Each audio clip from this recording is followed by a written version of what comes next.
우리 다 같이 일어나셔서 화성찬양 부르시도록 하겠습니다.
앞세우는 자는 이라는 제목으로 말씀을 나누도록 하겠습니다. 제가 카톡으로 인사를 드릴 때요, 평안하세요 인사를 너무 좋아합니다. 무조건 평안하세요, 평안하세요. 그랬더니 우리가 한국말이 좀 어려워가지고 오신 분들 중에서 간혹가다 편안을 잘못 쓴 거 아닌가 이렇게 생각하시는 분이 있더라고요. 그래서 이 자리를 빌어서 제가 간략하게 말씀을 드리면 한국말을 잘 모르실 수가 있으니까, 편안은 몸과 환경의 그런 차원입니다. 평안은 마음의 차원입니다. 그래서 평안은, 발음이 좀 어렵습니다. 평안은 실제적으로 주어지는 것, 우리에게 주어지는 것을 편안이라고 하고요. 평안은 내가 취하는 것입니다. 그래서 내가 편안하다고 해서 평안한 것은 아닙니다. 그렇지만 내가 평안하면 모든 일이 편안해질 수가 있습니다. 그래서 우리 앞뒤 옆에 계신 분하고 우리 편안하세요 하고 보면서 인사하도록 하겠습니다. 평안하세요. 환영합니다. 환영합니다. 환영합니다.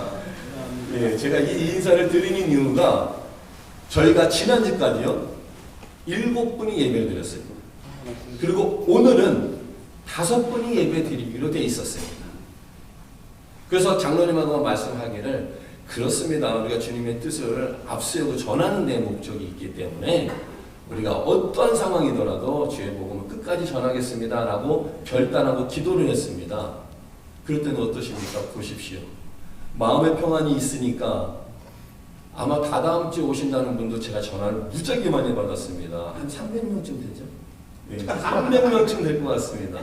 이런 편안한 일들이 이렇게 벌어진다는 거예요. 근데 올해는 몇 개월 남았습니까? 3개월 남았습니다. 그러면 5병 이하, 저희가 장로님 2분 모시고 예배 드리려고 했습니다. 여기 윤 장로님과 윤 권사님. 근데 10배의 축복을 받았습니다. 그러면 5병 이하는 몇 배죠? 예, 5병 이하의 축복이 있을 줄은 믿습니다. 아멘. 아멘. 여러분들의 사업하고 가정에 이런 5병 이하의 축복이 있기를 다시 한번 축원합니다. 아멘. 예, 제가 오늘 본문을 통해서 우리가 간략하게 주님의 뜻이 무엇인가에 대해서 말씀을 나누기로 했습니다. 그래서 우리가 요번서부터, 오늘서부터 새 출발하는 마음으로, 개척교회 하는 마음으로 저희가 교회 비전에 대해서 그 주부에 써놨습니다. 3가지 비전을 가지고 우리가 기도하고 있거든요. 첫 번째는 예수님 위주로, 자랑 위주로 신앙생활을 하겠다. 또 한국말을 모르실까봐 위주? 좀 이상하지 않을까? 그래서 위주에 대한 뜻은 뭐냐면요, 으뜸으로 삼겠다는 뜻입니다. 예수님 자랑만 하는 그런 으뜸 신앙생활을 하겠다. 그리고 믿음 생활 으뜸으로 하겠다. 다른 거 다 볼 거 없습니다. 세상 바라볼 거 없습니다. 믿음 생활 위주로 으뜸으로 생활하시기 바랍니다. 그리고 세 번째는 옆사람 위주로. 가정에서는 부부입니다. 우리 딸내미가 여기서 좀 지켜보고 있기 때문에 제가 허튼 소리 못합니다. 그래서 결단하는 마음으로 제가 맨날 딸내미한테 혼나거든요. 그래서 가정에서는 부부 위주로, 남편은 아내, 아내는 남편 위주로 생활을 해야 되고요. 교회에서는 성도간입니다. 성도간 위주로 신앙생활을 해야 되는 것입니다. 이 세 가지 비전을 가지고 우리가 기도하며 신앙생활을 하기로 결단했습니다. 여러분들도 이 마음을 가지고 함께 신앙생활을 할 수 있기를 바라겠습니다. 제가 저번에 드라마인지 영화인지 잘 모르겠습니다. 보는데 그 경찰이 악당한테 회유를 하는 겁니다.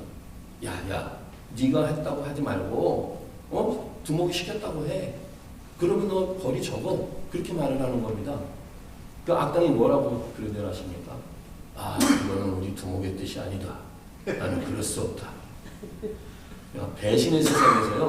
그걸 제가 보면서 그거 하나, 의리 하나는 인정해줘야 되겠다. 그렇게 생각을 했습니다. 그러면서 생각하기를 제가 회개를 많이 했어요. 저도 딴에는 목사라고 해가지고 주님 위주로 주님을 앞세우는 주님 뜻에 따라서 살겠다고 결심을 해놓고 나의 생활을 딱 돌아보면 불쑥불쑥 내 가슴에서 올라오는 것들이 있는 겁니다. 나의 주장, 네 생각은 어떠냐? 우리가 입으로만 주님 뜻을 앞세운다라고 하면서 실제적으로 삶을 돌아보면 내 위주의 신앙생활을 하고 내 위주의 삶을 살았다는 것을 알게 됐어요. 그래서 이렇게 살아서는 안 되겠구나. 그렇다면 주님의 뜻이 무엇인지 내가 정확히 알아야 되겠다.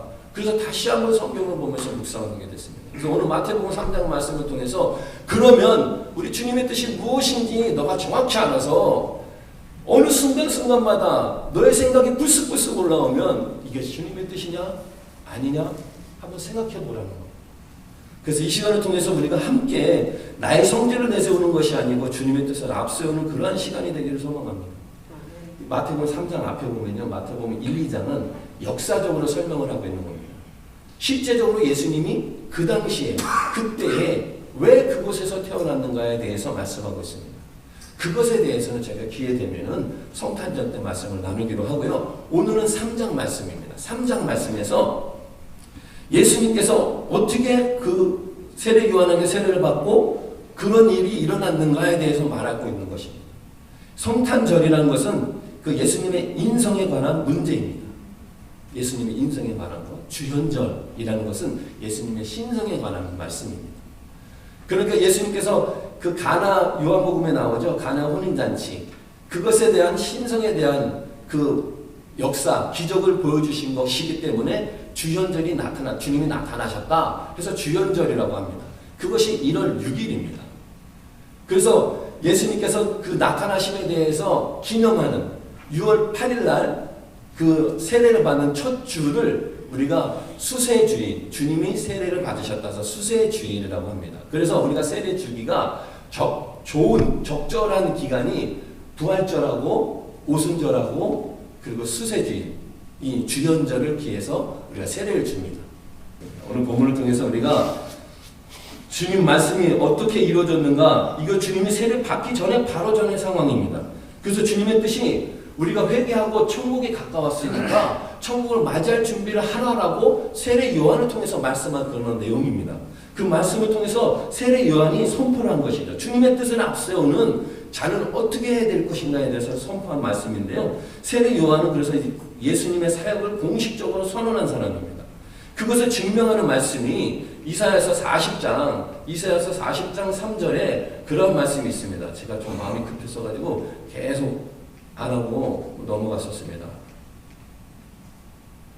예수님이 나타난 것이 요한복음 1장 18절에서요. 독생하신 하나님 그분을 나타내 보이셨다. 요한복음 2장 11절에 첫 번째 표적이 바로 갈릴리 표적이었다라고 말씀하고 있습니다. 그래서 요한이 주님이 오시는 길을 선포할 수 있었던 것이 이사야서 40장 33절에 말씀하고 있습니다. 광야에서 외치는 자. 이사야는요. 그러니까 주님 오시기 전에 740년에 사역을 시작했습니다. 그래서 681년을 종교를 했는데 오시기 전에 700년 전에 예언을 한 겁니다. 광야에서 외치는 자가 나타날 것이다. 그가 바로 세례 요한인 것입니다. 세례 요한이 나타나서 외치는 자, 그러니까 우리에게 구원을 베풀 자가 나타날 것이야 라고 외쳤다는 것입니다. 그것을 성경적으로 역사적으로 증명한 말이 바로 이사야서 40장 3절 말씀인 것입니다. 그러면 그로부터 30년 예수님 탄생하신 후에 30년이 지난 후에 이 세례 요한이 세례를 베풀었는데요. 왜 30세가 중요하느냐? 30세라는 건 민수기에 나와 있습니다. 4장 3절에 30세 이상 50세까지 회막 일을 하게 했다. 그리고 43절에 30세부터 50세까지 회막에서 공무하고 봉사하게 했다. 이렇게 말하고 있는 겁니다. 그래서 이게 뭐냐면 실제적으로 저 숫자가 뭐지 중요하느냐? 그게 아니라 실제적인 일이라는 것입니다. 이 모세가 출애굽했을 때가 1445년 6년입니다. 그로부터 이사야의 선포하기 바로 전서부터 700년 전 1400년 전서부터 주님이 오실 것을 예언했다는 겁니다. 그래서 주님이 30세에 그 말씀을 그 사역을 감당했던 이유가 뭐냐면 이렇게 제사정적으로 그 일을 완성할 수 있도록 율법이 정해져 있다라고 말씀하고 있는 것입니다. 그래서 예수님이 30세 그때에 광야에 나와서 세례 요한에게 세례를 받았다라는 겁니다. 세례 요한이 이 주님의 뜻을 깨달았기 때문에 가치관이 세상 가치관에서 천국 가치관으로 변화됐던 시기가 바로 오늘 그때인 것입니다. 그러면서 말 선포하기를 회개하라 천국에 가까웠다라고 말씀하는 겁니다. 우리도 예수 믿는다라고 한다면 이제는 우리가 가지고 있던 세상의 가치관에서 천국의 가치관으로 바뀌어야 된다는 겁니다. 제가 조금 전에 말씀드렸다시피 저보다 연세가 조금 더 많으세요. 평균적으로 조금 더 많으시는데 제가 나이를 들다 보니까 이제는 세상 가치관에서 천국 가치관으로 제 시야가 점점점 바뀌고 있는 겁니다. 천국 가치관으로 우리가 바뀌는 신앙생활을 해야 되겠다. 내가 거저갔다 거저가는 것이 아니라 나의 지금의 모습을 내가 적나라하게 판단해 봐야 되겠다라고 생각을 하게 된 것입니다. 여러분들도 이 세상 가치관에서 이 천국 가치관으로 변화될 수 있기를 주님의 이름으로 축원합니다. 아멘. 세례 요한이 이 세상 가치관에서 천국의 가치관으로 변화되었기 때문에 이제는 내가 생각하고 있던 그 가치관, 나의 뜻을 앞질렀던 가치관에서 변화가 돼가지고 주님의 뜻을 앞세워야 되겠다라고 생각을 하게 된 것입니다. 그래서 오늘 말씀을 통해서 첫 번째로 주님의 뜻을 앞세우는 사람은 주님의 길을 준비하는 자가 되어야 한다라고 말하고 있습니다. 요한복음 1장 6절에서 8절을 보니까 하나님께 보내심을 받은 사람이 바로 요한인데요. 저가 증거하러 왔다. 그 빛이 아니랍니다. 빛을 증거하러 왔다라고 말씀하고 있는 것입니다. 제가 지난주에 우리 김영대 목사님이 설교를 하시면서 예언을 하셨어요. 그 장님, 그 앞못 보는 사람과 그리고 안진뱅이에 대한 예언을 했습니다. 제가 말씀드렸죠. 그 예언을 듣는데 저하고 윤장로님이 생각납니다. 앞뒤 분간 못하는 젊은 목사, 젊진 않았지만 그래도 우리 목사 장로님에 비해서는 젊은 목사다. 나의 길 같다. 앞을 보지도 못하면서 앞뒤 분간도 못하면서 막 가고 있는 게 아닌가. 그런데 저보다 연세가 있으세요. 80 있으십니다. 정정하시죠? 볼 때는 너무나 정정하셔가지고 제가 업을 수 있을까 하는 생각이 들긴 합니다. 그런데 그분하고 제가 이렇게 제가 그분을 업고 그런 가겠다라는 그런 마음을 했습니다. 폭풍 몰아치는 거친 바다도 주님과 함께 가면 춤추며 가겠네. 아무리 높은 산이더라도 내가 결심했습니다. 한 발 한 발 장로님과 권사님과 한 발 한 발 올라가다 보면 못 오를 산이 있겠는가. 그리고 주님 제 마음에 평안을 주십시오. 우리 성도를 바라보는 것이 아닙니다. 제가 이 자리를 축복하면서 기도하고 다녔습니다. 원래는 70석이 낮아 있었는데요. 미국에서 쳐버렸더라고요. 주님, 숫자가 중요하지 않습니다. 그렇지만 제가 장로님과 함께, 권사님과 함께 한 발 한 발 가겠습니다. 주님, 저 마음에 평안을 주십시오. 그렇게 기도를 했습니다. 주일날. 마음의 평안이 있으면요, 실제적으로 우리 생활이 편안해진다는 것을 주님께서 몸소자하게 보여주시는 것입니다. 얼마나 감사한지 모릅니다. 제가 이 자리에 비해서 꼭 제가 오시는 분들이 몇 분 있었어요. 제가 그렇게 했습니다. 다윗이요, 짱돌 하나, 그 흔한 짱돌 하나로 골리앗을 무찔렀어요. 그런 역사적인 그런 일이 일어난 것입니다. 우리가 마음의 평안을 가지고 내가 살아가는 동안에 내가 주님이 오실 길을 준비하겠다라는 마음을 가지고 있으니까 이런 역사가 일어나요. 주님의 길을 준비한다는 것 복잡하지가 않습니다. 아주 어려운 게 아니고요, 간단합니다. 뭐냐면 예수 믿으세요, 예수님을 영접하세요, 그러면 구원을 받습니다 라고 전하는 것이 주님의 길을 준비하는 겁니다. 너무 간단하지 않습니까? 우리가 이 준비하는 길을 하면서 살아야 됩니다. 이제는 우리 교회 문 밖을 나갈 때 여러분들이 그렇게 생각을 하는 겁니다. 내가 주님의 길을 준비해야 되겠다. 어떻게 준비해? 보는 사람마다 엘리베이터 만나면 안녕하십니까? 반갑습니다. 예수 믿으시나요? 다 예수 믿는다 그래요. 그러면 교회 다니시죠? 교회 다니십시오. 예수님 영접하십시오. 할렐루야. 그리고 나가시면 돼요.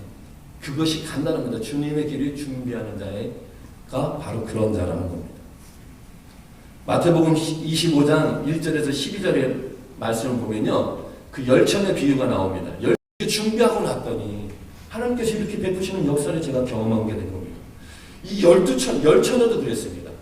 신랑이 너무 늦게 오는 겁니다. 그러니까 그냥 반은 그냥 자고 5명도 잤습니다. 잤긴 자되 기름과 등불을 준비하고 자고 있었습니다.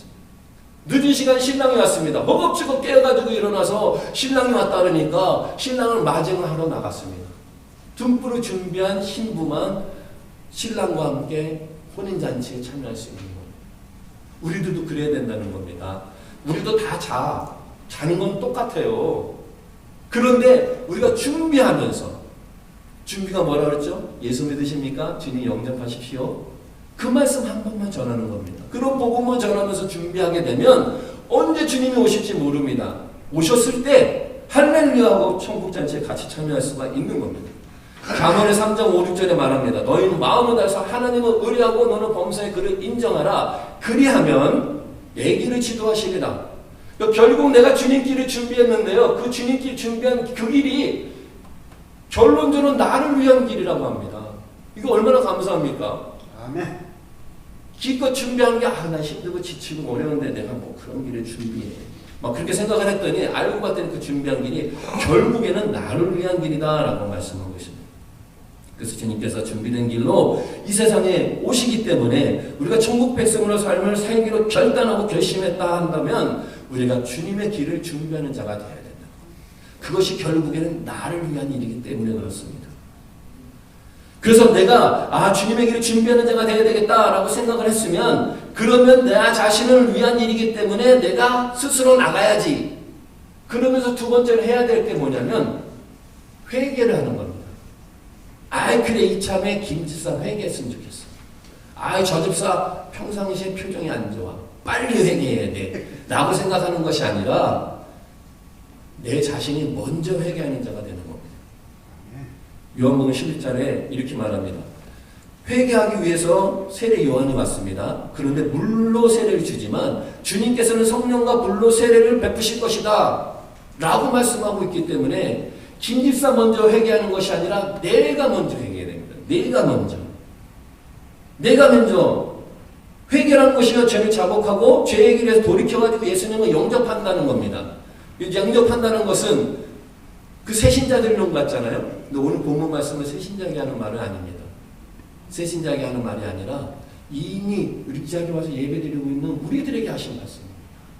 그래서 여기 본문에서 말하고 있는 회개는 뭐냐면 새 행실로 돌아오라는 겁니다. 얼마나 우리가 그렇게 예수 믿는다고 하면서 실제적으로